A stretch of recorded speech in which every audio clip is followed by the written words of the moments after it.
సలేశ్వరం జాతర తెలంగాణ అమర్నాథ్ యాత్రగా పేరొందిన సలేశ్వరం జాతరను నాగర్ కర్నూల్ జిల్లాలోని లింగాల మండలం అప్పాయిపల్లి గ్రామ పరిధిలోని నల్లమల్ల అడవి ప్రాంతంలో నిర్వహిస్తారు.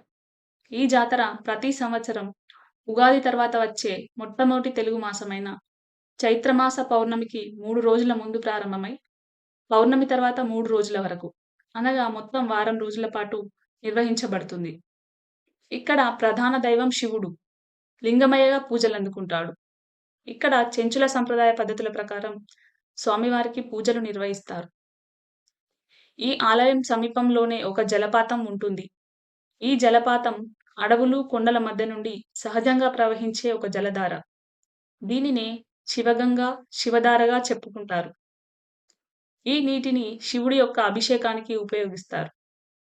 ఈ నీటిలో స్నానం చేస్తే పాపాలు తొలగిపోతాయని, ఆరోగ్యం మెరుగవుతుందని భక్తుల యొక్క నమ్మకం.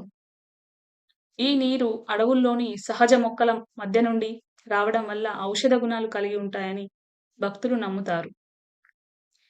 ఇక్కడికి వెళ్ళాలంటే నాగర్ కర్నూల్ జిల్లా నుండి ఫరహాబాద్ గేట్ వరకు వాహనంలో వెళ్ళి అక్కడి నుండి దాదాపు 4 కిలోమీటర్ల వరకు కాలినడకన వెళ్ళాల్సి ఉంటుంది.